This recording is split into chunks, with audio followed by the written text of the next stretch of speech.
Mi nombre es Roberto Barque, voy a presentar los componentes internos de un equipo de cómputo. Bueno, para empezar vamos a hablar de la motherboard.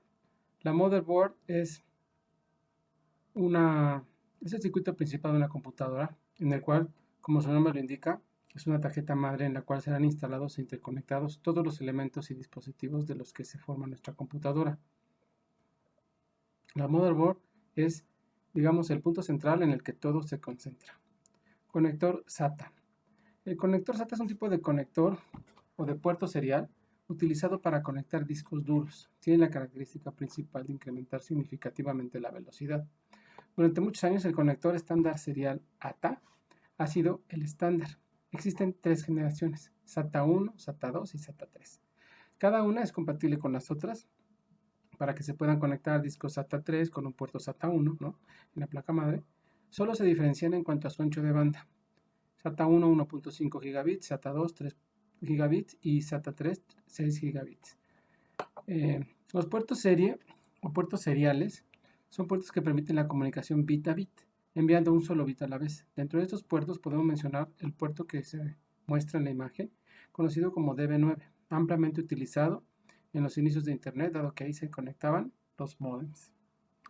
Incluye la imagen del modem con el cable serial para convertirlo de DB25 a DB9, para su referencia. Ahora vamos a hablar de los slots o puertos que tiene la motherboard. La motherboard tiene una serie de puertos físicos de entrada y de salida con los que se podrían comunicar, ya sea con periféricos o conectarse a la red o a la fuente de alimentación. Entre los puertos que podemos señalar están el puerto USB, el puerto Ethernet, el puerto serial, el serial ATA o SATA, el HDMI, puertos PCI, PCI Express, puertos de audio como Jack 3.5, entre otros. Existen también los puertos lógicos, como los puertos de FTP, el 21, o el de DNS, el 53, o el puerto 80 para navegación web no segura. Por ahora no hablaremos de esos puertos. La fuente de poder. La fuente de poder es la fuente de alimentación eléctrica con la que es posible encender o energizar un equipo de cómputo, con el voltaje, la corriente y la potencia adecuados para cada modelo de motherboard, siendo la más común la ATX. El microprocesador. El microprocesador es el cerebro del equipo de cómputo. Es el procesador en donde se ejecutan todas las tareas de la computadora, siendo uno de los componentes principales que va instalado sobre la tarjeta madre. La memoria ROM, por sus siglas en inglés de Read Only Memory, es el tipo de memoria de solo lectura que se usa para almacenar datos y programas que no requieren actualización y generalmente son utilizados en las funciones de arranque de las computadoras en la BIOS o en el firmware, dado que en ese momento no hay programas cargados que permitan ejecutar tareas. Otro tipo de memoria del que vamos a hablar es la memoria RAM. Viene de Random Access Memory y es la memoria de acceso aleatorio en la que la computadora almacena datos y programas durante la ejecución de los mismos. Puede ser borrada y vuelta a escribir de forma infinita. Este tipo de memoria determina en buena medida la capacidad de procesamiento simultáneo de una computadora y tiene mucho que ver con la velocidad, ya que existen distintas velocidades que hablaremos en los tipos de memoria DDR. La DDR viene de Double Data Rate, que significa por cada ciclo de reloj de su controlador son capaces de realizar 2 tareas de escritura y 2 tareas de lectura, de ahí sus siglas, Double Data Rate. La memoria RAM DDR empezó a partir del año 2000, aunque se empezó a utilizar en el año 2002. Operaba a 2.5 volts y 2.6 volts. Su densidad máxima era capacidad de memoria de 128 MB, por lo que no había módulos de más de 1 GB, con una velocidad de 100 a 200 MHz. La memoria RAM DDR2 fue lanzada en 2004 y funcionaba con un voltaje de 1.8 voltios, un consumo menor conforme avanza la electrónica, un porcentaje 28% menos que la DDR anterior.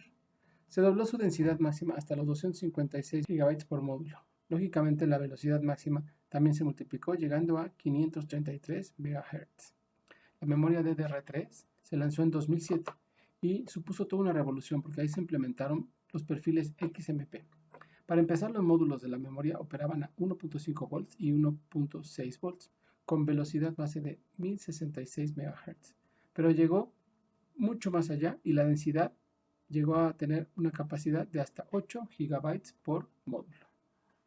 Unidades de almacenamiento. Existe una larga lista de tipos de unidades de almacenamiento, desde las tarjetas perforadas hasta los discos duros de estado sólido, pasando por los floppies.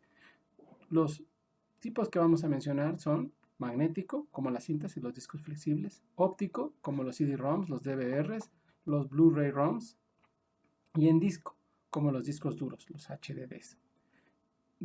Otro tipo de unidades de almacenamiento son los dispositivos sólidos de almacenamiento, que son los SSDs o Solid State Disk. Cada tipo de unidad de almacenamiento tiene varias ventajas y desventajas, que han ido evolucionando en el tiempo principalmente hacia una mayor capacidad de almacenamiento, mayor velocidad y menor costo.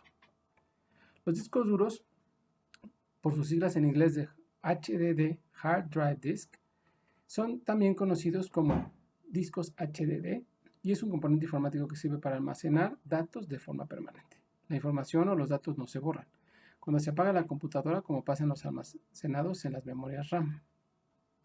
El disco duro de estado sólido o SSD es comúnmente conocido por ser un disco muy confiable, hecho a través de componentes electrónicos como las memorias RAM y no como componentes mecánicos como lo eran los HDD o los Hard Drive Disk.